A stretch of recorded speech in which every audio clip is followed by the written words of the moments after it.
That's right, my friends, GTA 6 is finally coming. By November 19, we will all be playing what is perhaps one of the most anticipated games in history. But do you remember when the first GTA 6 trailer came out? And more importantly, did you notice the difference in graphics between it and the second one? Believe me, these differences are normal and happens because during the first trailer for any game, major changes can still be made in the development of it, since a lot of the content is not yet finalized. We've even seen famous cases where the trailer was very different from the final game. Yes, I'm talking about you, watchdogs. Anyway, the first GTA 6 trailer will be a great source of beta content for us to compare when the retail game finally comes out.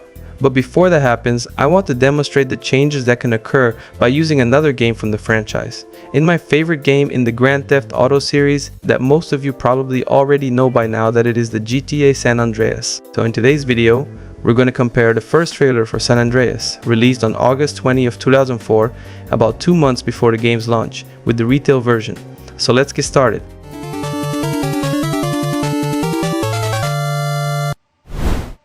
Before I start the trailer, I need to mention the quality of the original video, and believe me, it's not good. The original trailer file, which was sent to the media, had a resolution of only 480 by 360 and even had black bars. That means its actual resolution was even worse. So my approach to improving the trailer's image, well at least a little, was to use my more 4K to perform a hardware-based line doubling on the video, to make it at least a bit sharper, and then I zoomed in to fill the entire screen. I did this using the disc I have from JPEG Volume 11, which includes some game demos, but also comes with the GTA San Andreas trailer. I tried upscaling it using AI, but to be honest, it just created more artifacts than it solved the problem I had before. Anyway, even so, the final quality isn't the best, so if anyone has another way to improve the image quality of the original file, please let me know. Let's start the trailer then, and I will stop when there's something different from the final game.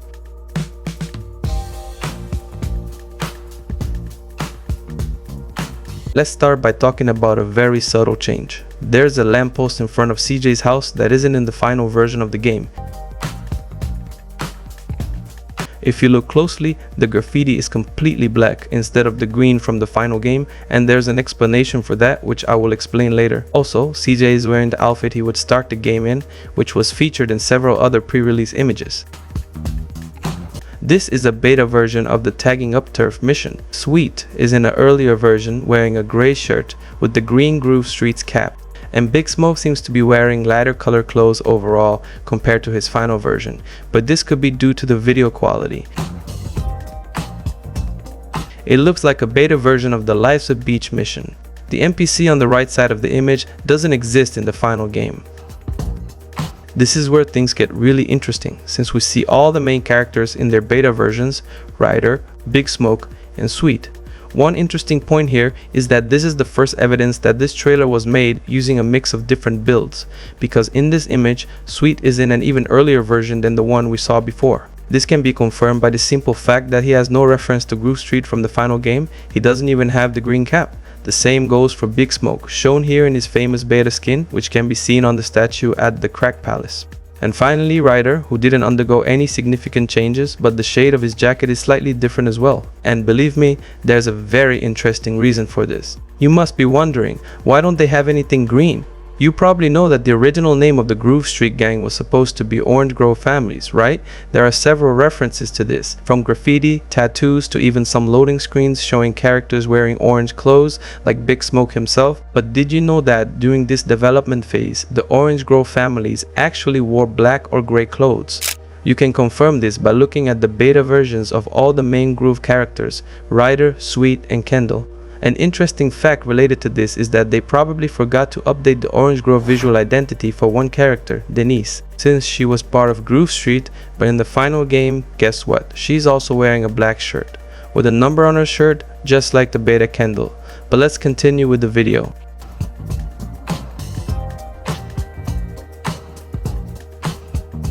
We have a lot to talk about here too.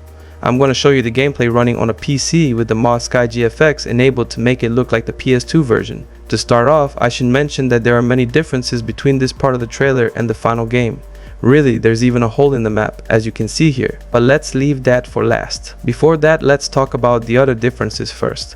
In this version of the game, there wasn't yet a path leading to Mad Dog's mansion from the North Los Santos. In the beta version, this building has completely straight sides, but in the final version, its diagonals are rounded. There is also a building in the beta version that simply doesn't exist in the final game. It was replaced by another set of houses. And now for the most interesting part. Let's talk about the hole on the map in this footage.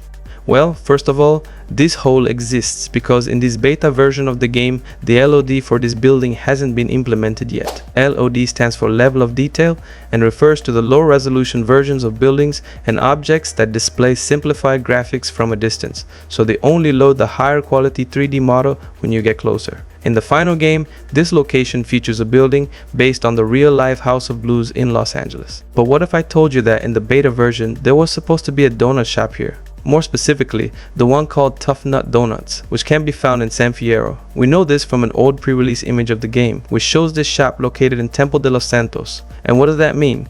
Well, since LOD is non-existent at that point, it was likely in the transition phase between the donut shop and the House of Blues inspired building in the final game. Cool, right? But let's continue with the trailer.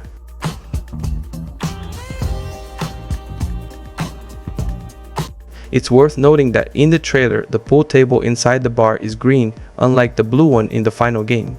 Also, you can only play on the table with the NPC on the left side of the bar, therefore it's impossible to play on the same table that appears in the trailer.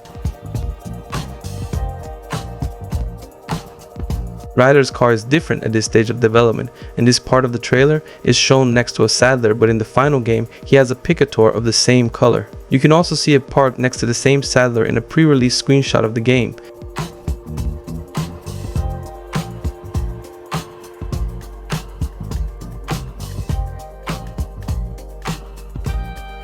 In this shot, I get the impression that the police helicopter has the same reflections as the ones in Vice City.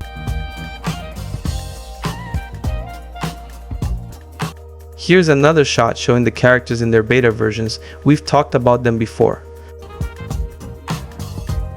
In this clip, you can see two beta members of Groove Street. One fat Groove Street member who has the same model as the one found in the final game, but here he is wearing a hood. This beta member also appears in many pre-release screenshots of the game, and the other one wearing a green bandana and a white tank top. He can also be seen more clearly in another pre-release screenshot.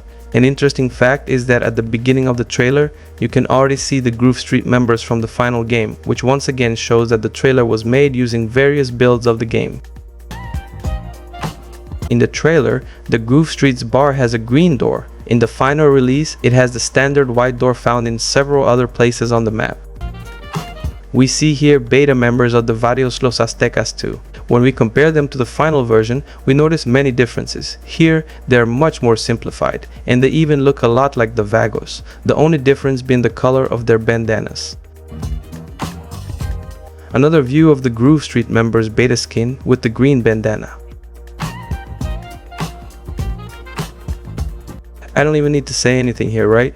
This is the CJ's iconic beta mansion on Mulholland. In the final release, it's just another ordinary house you can purchase with a generic interior. But in the beta version, it was already known that this would be a house where you could see the entire interior from the outside, since it was completely glass enclosed. There are also some references to the furniture purchase section that seem to be related to it. In short, it would likely be a very important house in the final game, and apparently its open interior was removed to improve the game's performance on the PS2. There's a gray building that just doesn't match anything at all with the mansion you can find there in the final version.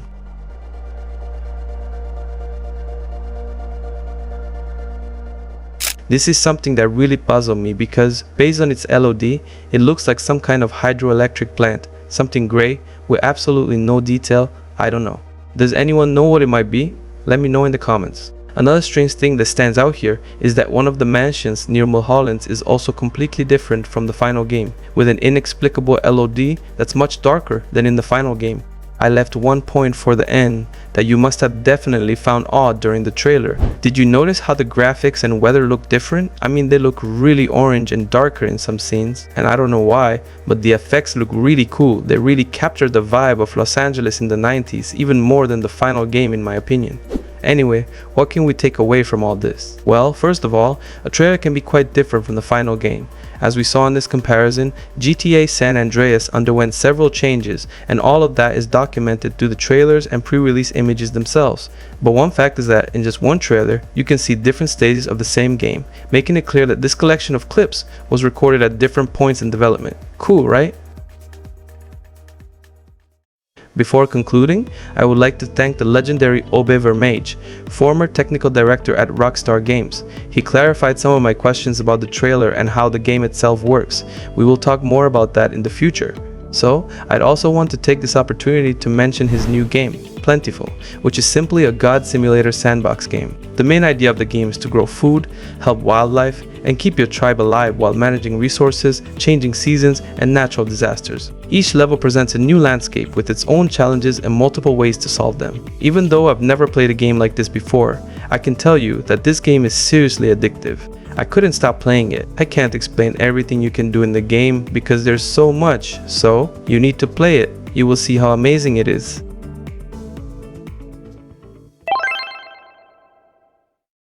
Did you know about this beta related information? Is there anything you'd like to mention about it? Let me know in the comments. I hope you enjoyed the video. If so, hit the like button and subscribe to my channel. Thanks for watching. See you in the next video.